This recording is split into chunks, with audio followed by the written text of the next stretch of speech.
Sure. Spent Christmas and the day after here in California. Went to Denver between Christmas and New Year's, see the grandkids, and then yeah, just back at it. My first trip coming up to Omaha, Nebraska, which will Ooh, mark my 400th yes, Vistage sir. group presentation. That is a big deal, everybody. Crazy. I also did around 400. I'm sure it wasn't precisely 400.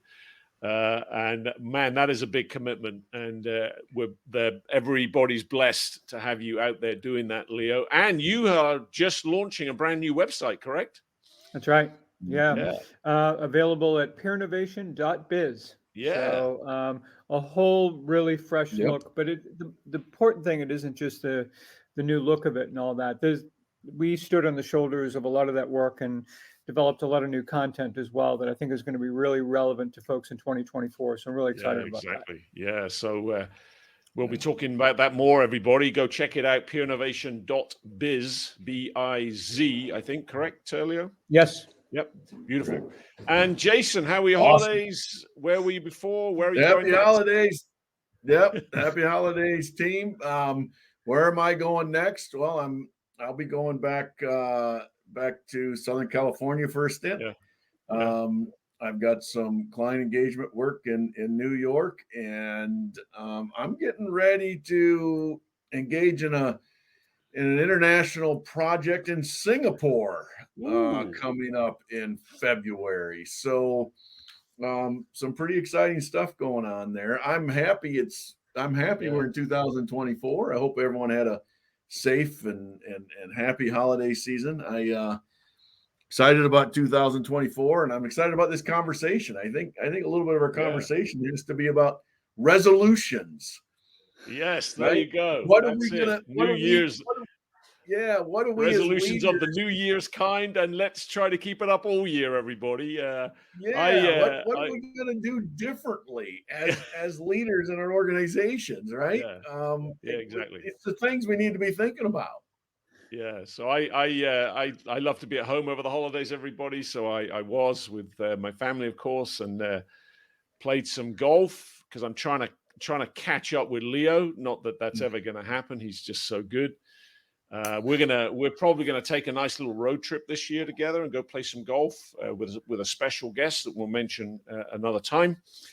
And I was lucky enough to have dinner with Jason just before the holiday break in Orange County, which is a rare and precious thing these days because we're all over the place all the time.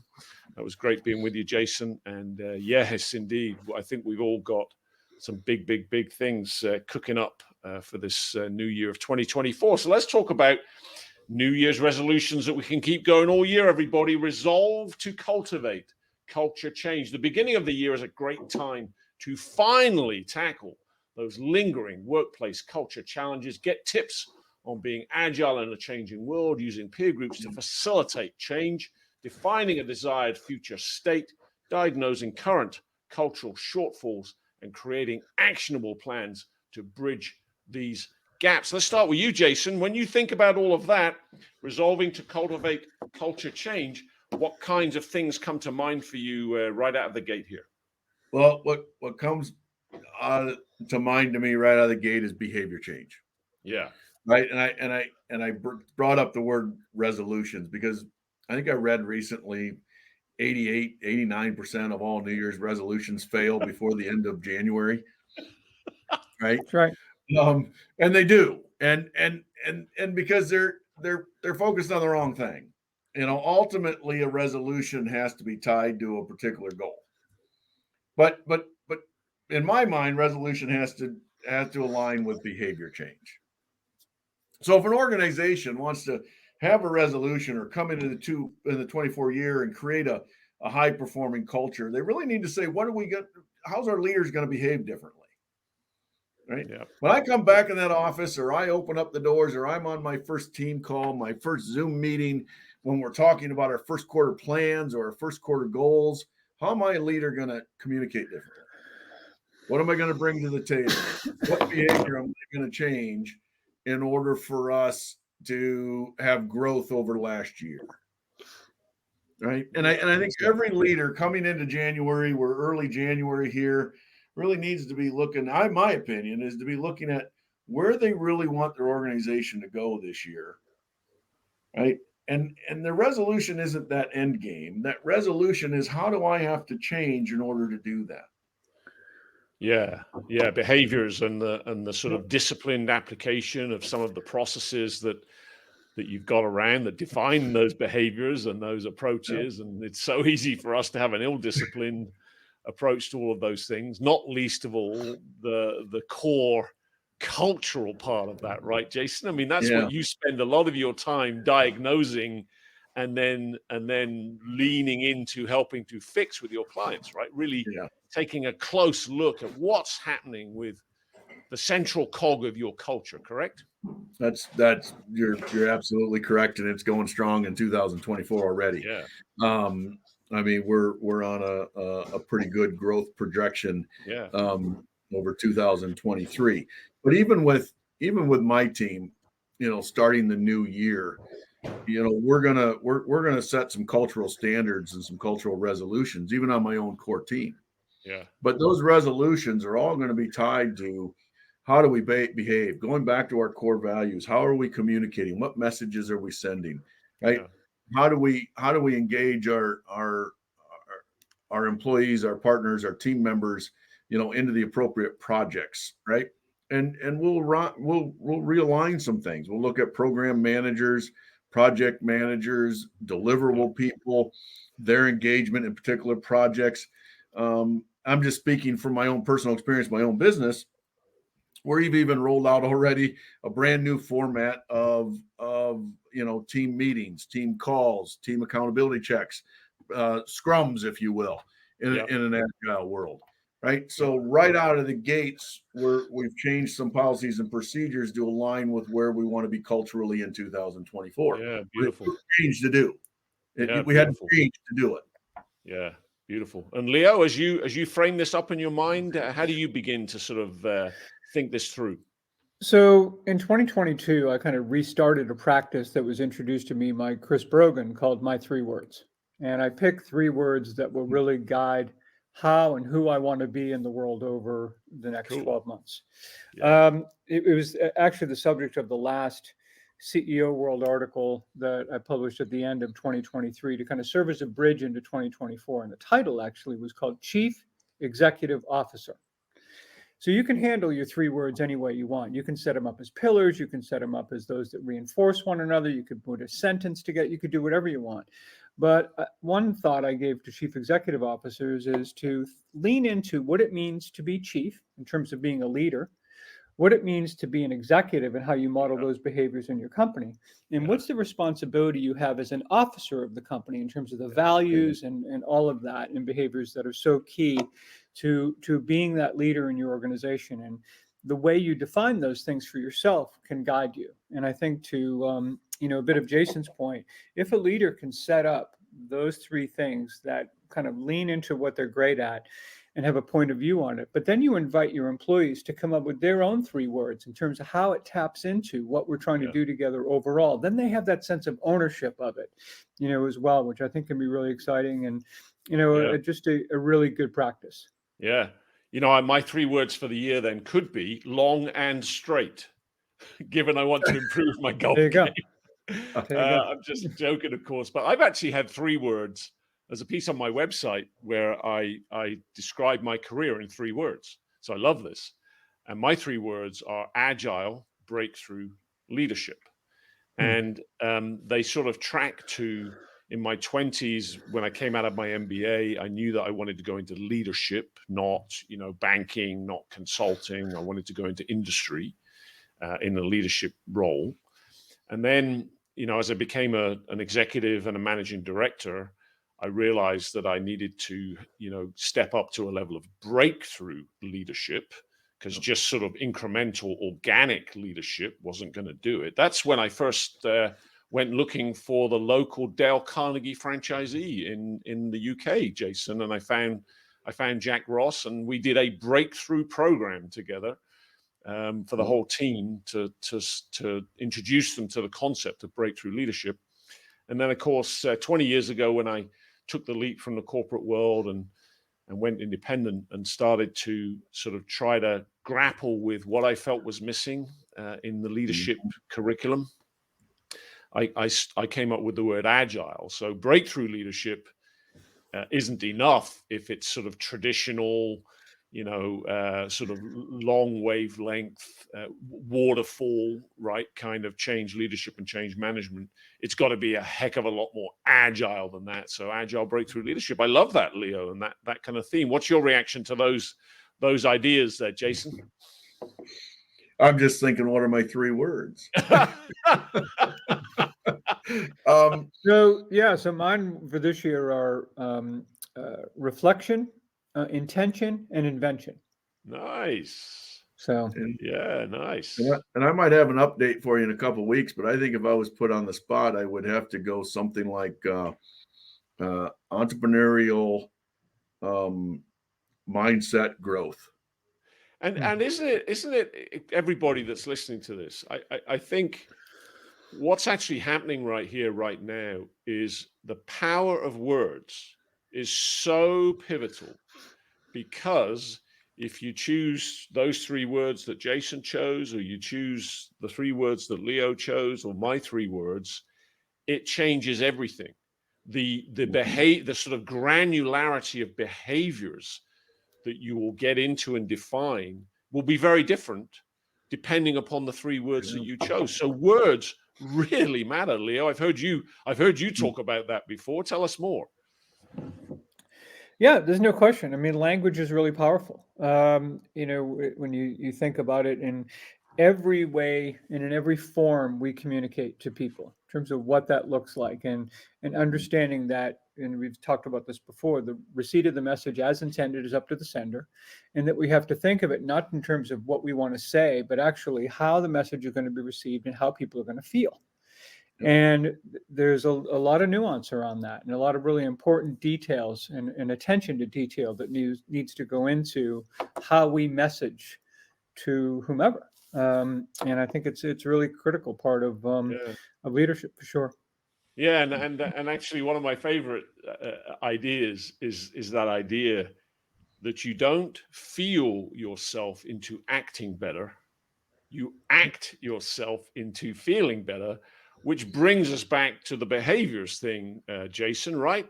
Which is, if I want to feel better about my culture, and therefore I want to feel better about my future as a leader and as a business and as an organization, I need to act my way into feeling better about all of that. In other words, I need to behave differently to give birth to all of that stuff, correct? Well, very correct. And guys, everyone listening to us today, every leader, every executive, every manager out there, their people have gone through the last couple of weeks their holiday traditions, their holiday seasons, right? And there's so much perception and so much grandeur and presents and the holidays and everything else. This is a perfect time for every executive leader to talk to their people that report to them. Have them reevaluate their 3 words. Have them evaluate and share what they're looking to accomplish in 2024. Take the extra time to find out what your people want to accomplish this year. Us as leaders, our role is to remove roadblocks so our people can be successful and accomplish their goals. Right? This is the perfect time of year to really set back, to really understand what all of your people in your organization want to accomplish themselves. And that's a missing point. We deal with that a lot. We'll get into June and July, and I'll be working with managers and leaders, ask those questions. They have no idea what their people really want to accomplish. Yeah. Now's the time to be having these conversations. Well, wow. Mike, you really brought it up earlier. Words are powerful, but words alone are not enough. Yeah, exactly. So I think what Jason's speaking to also is we think about, and the holidays is a great way to, what are the rituals we have? Like for people who celebrate Christmas, does your family like always open a present on New Year's Eve and then it's a Christmas Day thing? Do they do, what are these little things that you do as a family that are an expected part of how you roll as a family, right? And it's no different when you've got a corporate situation and you got 3 words, you got your values, you've got your why, you got all this other stuff. But what are the day-to-day things you do? What are the overlapping, reinforcing behaviors? What are the rituals? What are the things that people expect that that set your company and set your culture apart so that you're living that culture? You're not just saying and talking about that culture and have it be just words. Yeah, I love that. And you both know that I like to sort of bracket all of that with my phrase C to C, conversation flow to cash flow, and all of the executional behaviors and actions and infrastructures and processes and traction creating things that you have to do to get from, the top line of your conversation flow to the bottom line of your cash flow. And it's so interesting because I did a strategic retreat with a client, I think back in November, and left them leaving with an executable plan that I call a traction plan, a very visual, 1-page overview of everything they need to drive traction with in a well triaged way, as we call it. And one of the things that they knew they had to change their behaviors around was meetings, because meetings were a source of wheel spin, not traction. They were a source of poor culture, not great culture. And so I said to them, hey, in a few weeks before Christmas, can I come and sit in over Zoom one of your key meetings? It was an hour-long meeting. And I just did that earlier this week. And it was not good. And I let them know that I don't see a behavioral change here. And everybody, I love to do that, because a meeting is like a sort of microscope of culture. It's like a petri dish of culture. It's where a lot of culture happens, isn't it? The quality of the questions, the quality of the thinking, the quality of the answers, the quality of the behaviors, just getting there on time and being fully present, things like that. And it's just amazing. You might imagine that, well, surely the behaviors we display in meetings must be the easiest thing in the world to crack if I want to change my culture. And actually, it's one of the most difficult, Jason. Would you agree? It's one of the hardest things to crack at the core of your culture and your core values. No, I don't have a lot to add to that, Mike. I mean, I agree with you 100% of what you're saying there. Yeah. I get you just have to ask yourself why every once in a while, like, why are we having this? Why is that? Well, we've been doing this for 5 years, and okay, great. Like, but why, maybe, this has outlived its purpose here, right? I mean, well, and by the way, it brings up another of my favorite points, which, Leo and Jason know that I like to walk a bit of a tightrope. I don't mind walking on thin ice occasionally. There's nothing I love to do better than stand in front of an executive team and look at them square in the eye and say, and you know who some of the worst offenders are? All of you. And you're not resolving to align with your core values that are on the wall over there and the behaviors that you want of everybody else. If you're not prepared to do it, why on earth would you expect that everybody else does? And every time that you deviate, you're training them that it's okay for them to deviate. Correct. So this is, I mean, in some ways, Jason, culture sometimes comes over as the simplest thing in the world. And yet, in many ways, it's the most complicated thing in the world to drive the success of a business, is it not? I've always thought so. Again, you talk about VUCA, you talked about we talk about all the time, so many external factors that impact business results, stock price, across the world. But think about culture, all the external factors are impacting the people that make up your workplace experience. Yeah. right? You have all these things externally attacking every individual in your organization, whether they bring that into your organization or not bringing that in consciously or subconsciously. You have all these dynamics. If you got a company with 100 people, 200 people, you've got dynamics going on with each and every one of them that has an impact on your organizational environment. Yeah. Think about a company with 15,000 people. Yeah.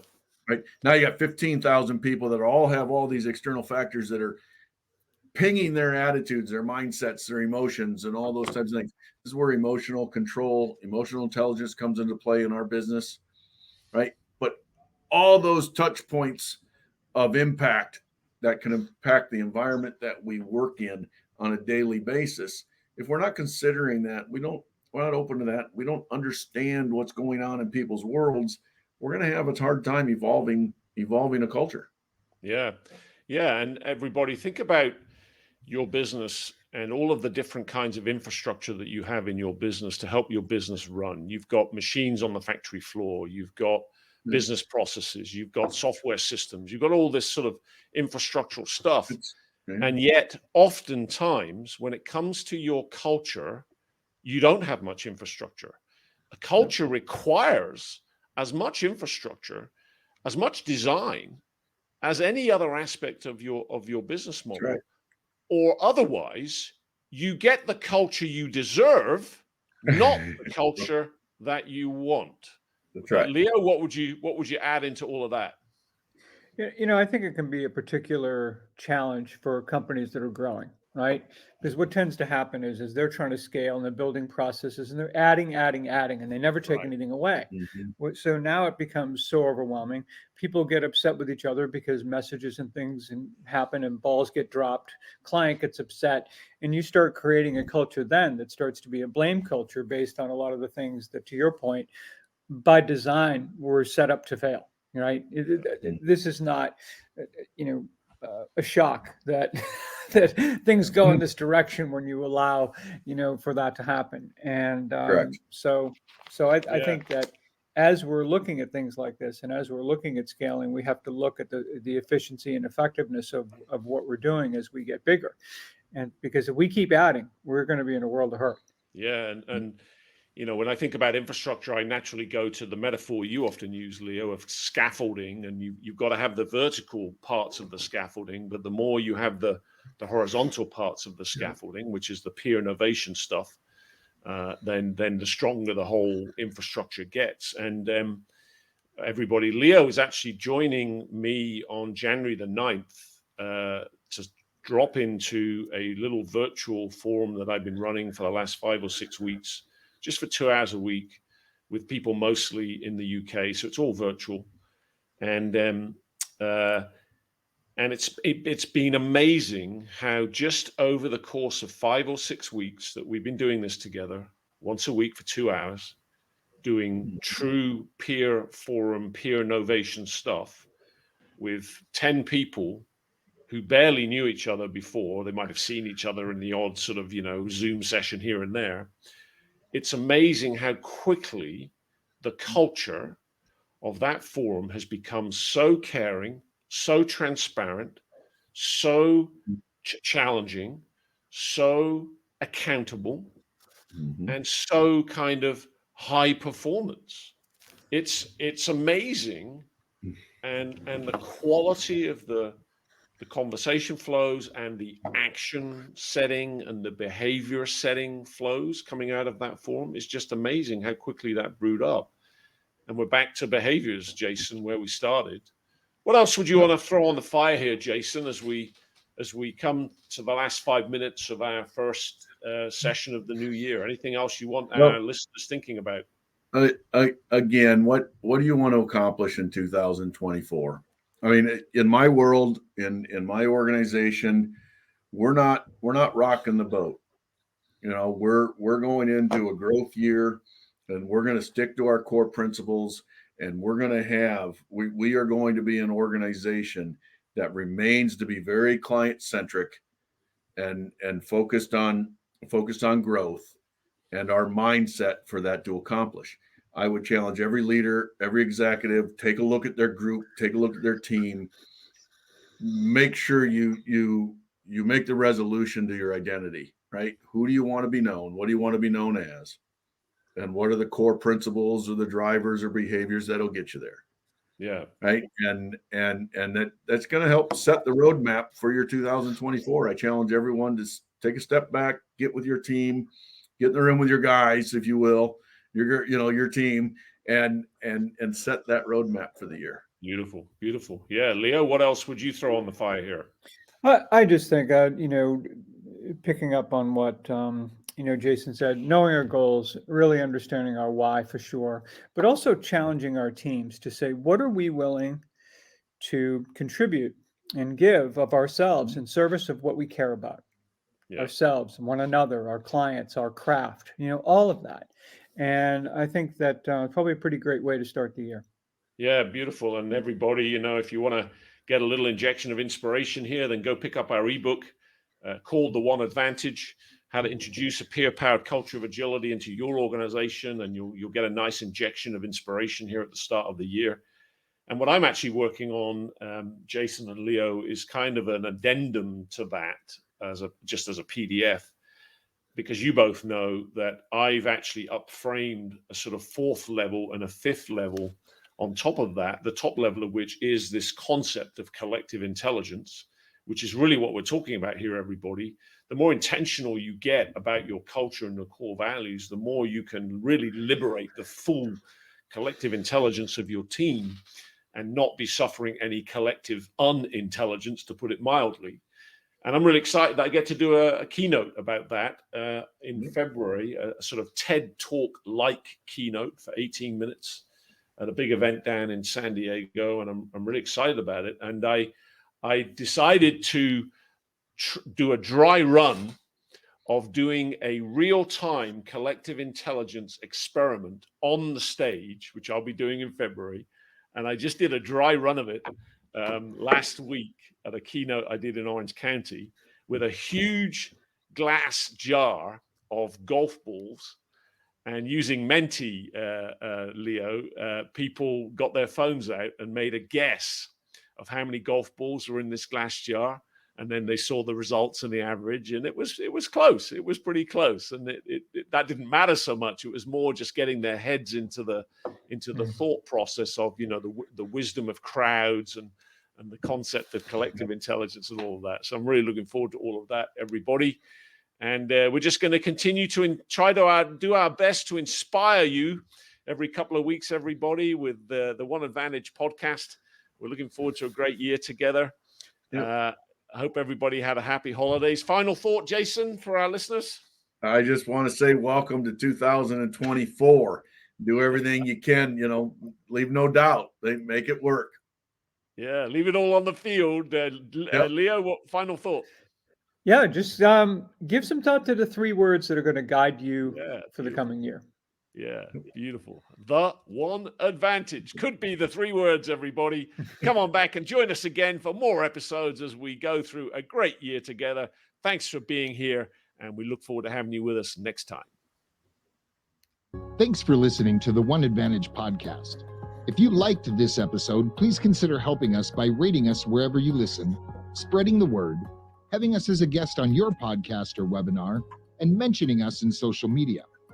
Find us at the One Advantage podcast, where you can get more information about us and this episode. Thanks again for listening, and we look forward to more great episodes to come.